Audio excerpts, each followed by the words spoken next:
दोस्तों आप भी मोहम्मद शमी को एक खतरनाक बॉलर मानते हैं तो वीडियो को लाइक जरूर करिएगा। जी हां दोस्तों, आज लखनऊ के इकाना स्टेडियम में आज पहले तो रोहित शर्मा और सूर्य कुमार यादव ने खतरनाक बल्लेबाजी की और उसके बाद जसप्रीत बुमराह और मोहम्मद शमी की खतरनाक गेंदबाजी से इंग्लैंड की हालत ही खराब हो गई है। दिखाएंगे आपको इस रोमांचक मुकाबले का पूरा हाईलाइट वीडियो, इसलिए वीडियो में अंत तक बने रहिएगा। जी हाँ दोस्तों, आज मैच की शुरुआत इंग्लैंड के टॉस जीतने के साथ हुई और जोस बटलर ने पहले गेंदबाजी ही चुनी और भारत को पहले बल्लेबाजी के लिए आमंत्रित किया था। और दोस्तों भारतीय कप्तान रोहित शर्मा इस मैच में पहले बल्लेबाजी ही करना चाहते थे और भारतीय टीम के दो खतरनाक ओपनर बल्लेबाज रोहित शर्मा और शुभमन गिल पारी की शुरुआत करने के लिए आए थे। वहीं इंग्लैंड की तरफ से पहला ओवर डेविड विली डालने आए थे और डेविड विली ने खतरनाक बल्लेबाज रोहित शर्मा जो इस समय बेहद ही खतरनाक फॉर्म में है उनके सामने 6 की 6 गेंदें ही डॉट डाल दी। तो वहीं इंग्लैंड की तरफ से दूसरा ओवर क्रिस वोक्स डालने आए थे और क्रिस वोक्स के इस ओवर में शुभमन गिल ने एक चौका लगा दिया और भारतीय टीम का खाता एक चौके के साथ खोला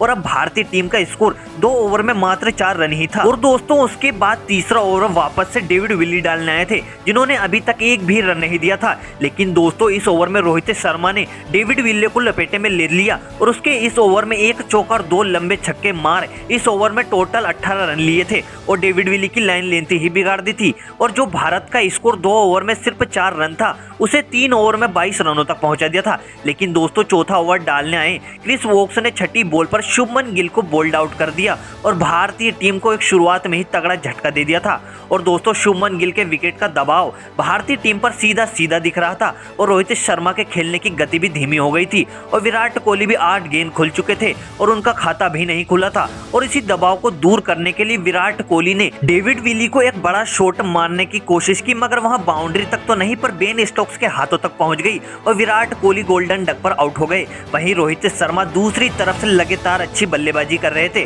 और नंबर 4 पर श्रेयस अय्यर बल्लेबाजी करने के लिए आए थे और उनसे एक आज बड़ी पारी की उम्मीद थी। लेकिन दोस्तों श्रेयस अय्यर भी बड़ी धीमी तरीके से खेल रहे थे और भारतीय टीम पर लगातार रन रेट का प्रेशर बढ़ रहा था और इसी दबाव को दूर करने के लिए क्रिस वोक्स की शॉर्ट बॉल को छेड़ बैठे और वहीं 30 गज के दायरे में खड़े मार्क वुड के हाथों में कैच दे दिया। और शॉर्ट बॉल पहले से ही श्रेयस अय्यर की सबसे बड़ी कमजोरी है, फिर भी श्रेयस अय्यर ने एक गलत शॉट खेला और करोड़ों भारतीयों का दिल ही तोड़ दिया था। और भारतीय कप्तान रोहित शर्मा ने नंबर 5 पर बल्लेबाजी करने आए केएल राहुल के साथ वापस से पारी की शुरुआत की, क्योंकि दोस्तों भारतीय टीम मात्र 40 रन के भीतर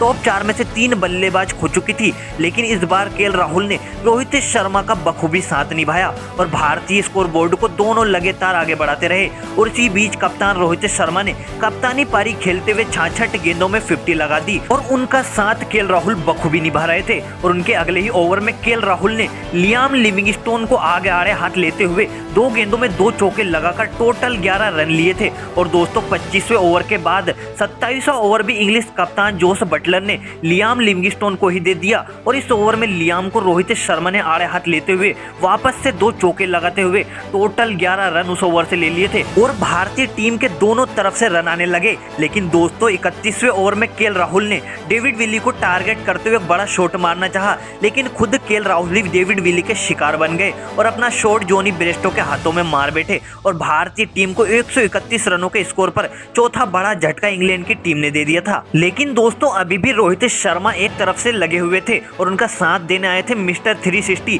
जो कि शुरू बाल से ही अच्छे रिदम में दिख रहे थे। लेकिन दूसरी तरफ से रोहित शर्मा आदिल रशीद की गेंद को अच्छे से टाइम नहीं कर पाए और डीप मिड विकेट पर खड़े लियाम लिविंगस्टोन के हाथों में कैच मार बैठे और यहाँ भारतीय टीम के लिए सबसे बड़ा विकेट साबित हुआ और कप्तान रोहित शर्मा भी 87 रन बनाकर चलते बने। लेकिन दोस्तों दूसरी तरफ से सूर्य कुमार यादव आज हार मानने को तैयार ही नहीं थे और लगातार इंग्लैंड के गेंदबाजों पर बड़े शॉट मारते गए। लेकिन 208 रनों के स्कोर पर सूर्य कुमार यादव भी 49 रन बनाकर डेविड विली के शिकार बन गए और उनके बाद तो मानो पूरी भारतीय टीम ताश के पत्तों की तरह ही बिखर गई। और वहीं रविंद्र जडेजा 8 रन, मोहम्मद शमी 1 रन बनाकर चलते बने तो वहीं जसप्रीत बुमराह के 16 रन और कुलदीप यादव के 9 रन की अहम पारियों के चलते भारत ने निर्धारित 50 ओवर में 9 विकेट के नुकसान पर 229 रन बनाए थे और इंग्लैंड को जीतने के लिए 230 ही रन बनाने थे। और इंग्लैंड के दोनों सलामी ओपनर्स डेविड मलान और जोनी बेस्टो पारी की शुरुआत करने के लिए आए थे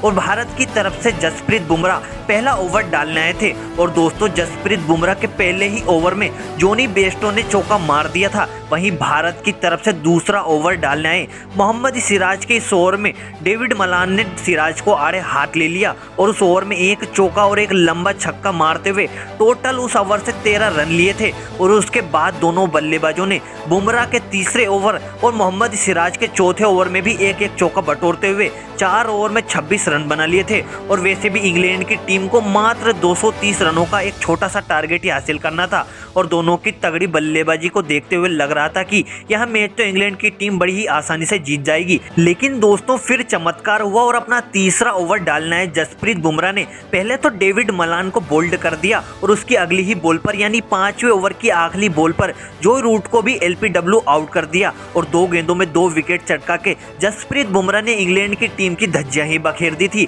और जोनी बेस्टो दूसरी तरफ खड़े थे और उनका साथ देने आए थे बेन स्टोक्स। लेकिन 2 विकेट का दबाव दोनों बल्लेबाजों पर साफ साफ दिख रहा था और मोहम्मद शामी ने अपने स्पेल का पहला ही ओवर मेडन फेंक दिया था और उसका दबाव बना दिया था, जिसका फायदा मोहम्मद शमी ने उनके दूसरे ओवर में उठाया और पहली ही बॉल पर मोहम्मद शमी ने बेन स्टोक्स को बोल्ड कर दिया और इंग्लैंड की टीम पर लगातार दबाव बनाकर रखा। और दोस्तों इस दबाव का फायदा वापस से मोहम्मद शमी ने उठाया और पावर प्ले के आखिरी ओवर की पहली ही बॉल पर जोनी बेयरस्टो को भी बोल्ड कर दिया और बेयरस्टो को शमी की चमत्कारी गेंद को समझ ही नहीं पाए। और दोस्तों बेयरस्टो के विकेट के बाद तो मानो भारतीय टीम इंग्लिश बल्लेबाजों पर पूरी तरीके से चढ़ बैठी हो और वो सभी बल्लेबाजों पर दिख भी रहा था। लेकिन दोस्तों इंग्लैंड की टीम की बल्लेबाजी बहुत लंबी थी। लेकिन दोस्तों आज तो दिन भारतीय गेंदबाजों का था और कुलदीप यादव ने 16वें ओवर की पहली ही बॉल पर इंग्लिश कप्तान जोस बटलर को बोल्ड कर दिया और बटलर के जाते ही पूरी इंग्लैंड की टीम हड़बड़ा गई और एक एक कर अपने विकेट सस्ते में ही भारतीय गेंदबाजों को देती गई। दोस्तों भारतीय गेंदबाजों की खतरनाक गेंदबाजी का अंदाजा आप इस बात से ही लगा लीजिए कि इंग्लैंड की तरफ से सबसे ज्यादा 27 रन लियाम लिविंगस्टोन ने बनाए थे और उनके बाद तो Moeen Ali 15 run, Chris Woakes 10 run, David Willis 16 run और आदिल रशीद को 13 रन पर मोहम्मद शमी ने बोल्ड किया। तो वहीं मार्क वुड को पहली ही बॉल पर जसप्रीत बुमराह ने बोल्ड कर दिया और पूरी इंग्लैंड की टीम मात्र 129 रन पर ढेर हो गई और भारतीय टीम ने यह मैच 100 रनों के बड़े अंतर से अपने नाम कर लिया। जहां भारत की तरफ से जसप्रीत बुमराह ने 6.5 ओवर में मात्र 32 रन देकर 3 बड़े विकेट चटकाए हैं, तो वहीं मोहम्मद शमी ने भी 7 ओवर में महज 3.1 के रन रेट से मात्र 22 रन ही दिए हैं और 4 बड़े विकेट मोहम्मद शमी ने अपने नाम किए थे। तो वहीं दोस्तों कुलदीप यादव ने भी मात्र 24 रन ही दिए और 2 विकेट चटकाए और दोस्तों रविंद्र जडेजा ने तो 7 ओवर में मात्र 16 रन देकर इंग्लैंड को बहुत दबाव में रखा था और एक महत्वपूर्ण विकेट भी चटकाया था। और दोस्तों भारतीय टीम का अगला मैच 2 नवंबर को श्रीलंका की टीम के साथ खेला जाएगा और यह मैच यदि भारतीय टीम जीत जाती है तो वह सेमीफाइनल के लिए फाइनल हो जाएगी।